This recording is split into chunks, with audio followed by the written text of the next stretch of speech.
Bienvenue sur Africa 24 dans cette nouvelle édition de l'Africa Tonight. Voici les titres de l'actualité. Les Ivoiriens sont une nouvelle fois appelés aux urnes pour les élections législatives du 18 décembre 2016. Le Front populaire ivoirien sera présent et ce parti d'opposition prédit une victoire écrasante sur la coalition au pouvoir. Au Tchad, le bras de fer se poursuit entre le gouvernement et les fonctionnaires, dont les magistrats qui reconduisent leur mouvement de grève. Ils dénoncent notamment le non-paiement de leurs arriérés de salaire. Du sport avec la 8e édition du prologue du Tour du Rwanda. 85 coureurs du monde entier y prennent part. Le Front populaire ivoirien entend bien participer aux élections législatives, scrutin que le principal parti de l'opposition en Côte d'Ivoire avait boycotté il y a 5 ans. Sur les 255 sièges que compte l'Assemblée nationale, le FPI, présidé par Pascal Affi-N'Guessan, compte en briguer 210. Ibrahima Dioumaba. En Côte d'Ivoire, la course aux élections législatives est lancée. Le Front populaire ivoirien Tendance Affi-N'Guessan a confirmé sa participation au scrutin du 18 décembre. Dans certaines circonscriptions, les investitures ont été lancées, comme dans la commune de Cocody à Abidjan. L'attitude du FPI avec Affi-N'Guessan est réaliste, elle est responsable, elle est pertinente.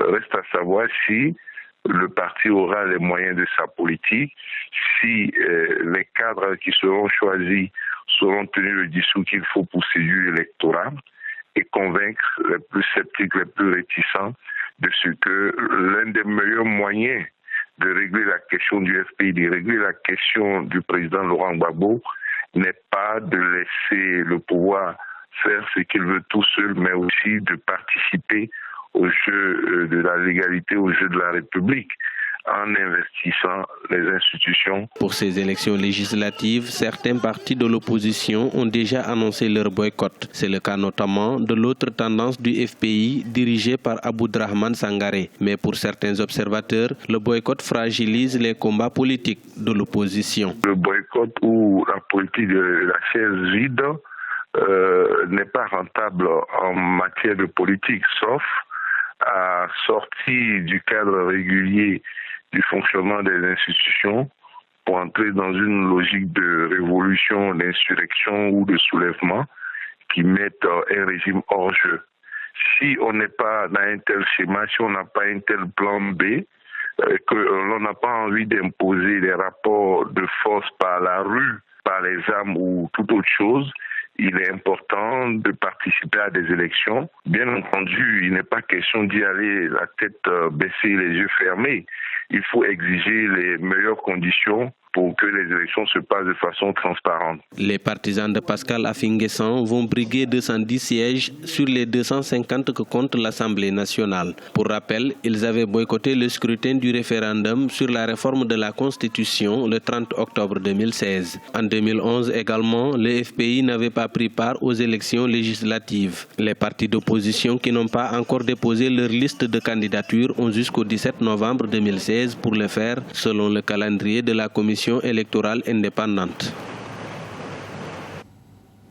Au Tchad, la région du lac Tchad enregistre depuis plusieurs semaines des redditions des membres de Boko Haram venant du Nigeria. Ces redditions sont la conséquence d'une stratégie conjointe initiée par le Nigeria et le Tchad, consistant à couper toutes les sources de ravitaillement aux insurgés du groupe terroriste, dont les attaques ont fait plusieurs dizaines de milliers de personnes dans tous les pays riverains du lac Tchad. Écoutons les précisions de notre correspondant au Tchad, Mahamat Ramadan.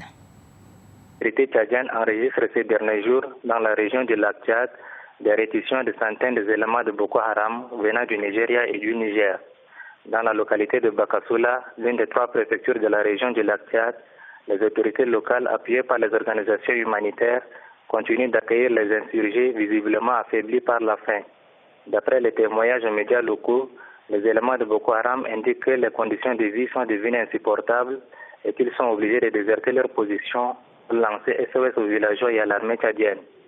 Les redditions de ces éléments de la secte nigériane sont prévisibles parce que depuis que les pays membres de la CVLT ont lancé une offensive militaire conjointe il y a 3 semaines, visant à isoler les bastions de Boko Haram en coupant toutes les sources de ravitaillement. Ici au Tchad, on s'attendait à ce genre de ralliement des insurgés. Maintenant, on espère que ces rétitions des éléments de la secte Boko Haram marquent le début de la fin des opérations militaires. En attendant, les autorités locales du Tchad essayent de faciliter le retour des insurgés tout en demandant aux forces de l'ordre de demeurer vigilants. Toujours dans l'actualité tchadienne, les magistrats poursuivent leur mouvement de grève déclenché fin octobre 2016. Cette grève vient d'être reconduite pour un mois. Objectif protester contre les mesures d'austérité prises par le gouvernement, notamment le décret qui supprime ou réduit les indemnités de certains fonctionnaires. Habib Faye. Le Tchad est paralysé depuis 2 mois par une grève générale des fonctionnaires. Les magistrats sont aussi dans cette contestation qui paralyse beaucoup de secteurs d'activité dans ce pays. Ils ont ainsi décidé d'entrer en grève alors que le gouvernement a annoncé la réduction de leurs indemnités comme tous les fonctionnaires du public. Mais le syndicat des magistrats tchadiens informe que la grève sèche est reconduite pour un mois après 2 semaines de cessation de travail pour revendiquer le paiement des arriérés de salaire et l'annulation du décret portant rabattement des primes et indemnités des juges. Nous avons à son temps demandé que même si ce pays traverse une situation de crise, ça ne donne pas le droit aux gens de marcher sur les principes légaux, constitutionnels, dans un État qui se dit de droit. C'est pourquoi nous avons contesté la légalité du décret et nous avons demandé son retrait immédiat de l'ordonnancement juridique. Voilà le mobile et l'objet de la grève en question. Cette mesure de réduction des indemnités des magistrats fait partie des 16 mesures d'austérité mises sur pied par le gouvernement afin d'amortir la crise économique que connaît le pays, mais aussi le coût de la guerre contre Boko Haram. Pour le syndicat des magistrats, cette crise économique est due en grande partie par une mauvaise gouvernance. Nous, magistrats tchadiens, sommes conscients également de l'état dans lequel le pays se trouve. Contrairement aux autres fonctionnaires de la fonction publique, les magistrats n'ont jamais bénéficié d'augmentation du point de vue d'indice. Nous avons demandé à nos autorités de pouvoir donc peut-être payer des arrêts de salaire. Les arrêts de salaire qui ne sont pas donc payés puisque les échéances sont échues. Et également, nous avons protesté simplement contre le décret puisqu'il était un décret qui a été pris en méconnaissance, par exemple, des principes des droits constitutionnels. Le Tchad est sous le poids de contestations depuis août 2016. Les enseignants, par exemple, refusent de reprendre le chemin des classes pour les mêmes raisons depuis septembre 2016. Quant aux députés de l'opposition, ils ont déposé une motion de censure contre le Premier ministre et l'invitent à s'exprimer sur la crise économique actuelle. Mais pour les autorités, cette crise est la conséquence de l'effondrement du cours du pétrole, principale source de recettes. À noter que le déficit budgétaire s'élève d'après les chiffres officiels à 247 milliards de dollars.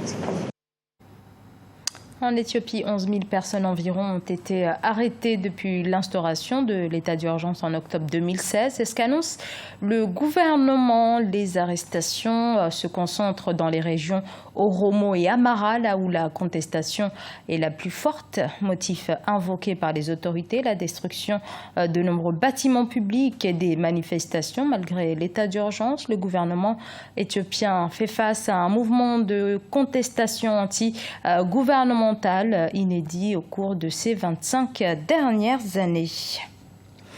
Des milliers de supporters amassés autour de l'Amahoro Stadium ont été privés d'une nouvelle victoire rwandaise lors de la 8e édition du prologue du Tour du Rwanda, comme ce fut le cas ces 3 dernières années. C'est en effet un Américain qui a remporté l'épreuve dans les rues de Kigali. Reportage de notre correspondant Oliva Diakoto. Timothy Reg est désormais le premier étranger vainqueur du prologue du Tour du Rwanda. Il a parcouru en 4 minutes 0 secondes, 23 tierces, les 3 km 300 mètres ce 13 novembre 2016 à Kigali. Il arbore déjà le maillot jaune pour sa première participation à cette compétition. Joseph Areruya est actuellement le meilleur Rwandais au classement général. Il a fait la même distance en 4 minutes 3 secondes et pointe à la 3e place. Cette équipe du Canada est très forte et mondialement connue. C'est vrai que c'est sa première participation au Tour du Rwanda, mais elle s'est imposée. Nous les Rwandais, notre fierté, c'est de hisser haut le drapeau national et je vous promets que ça sera le cas prochainement. 75 coureurs prennent part à cette édition 2016 du Tour du Rwanda. Le pays des 1000 collines est représenté par 15 cyclistes. Il a remporté successivement les éditions 2014 et 2015. Le Rwanda vise en 2016 le triplé.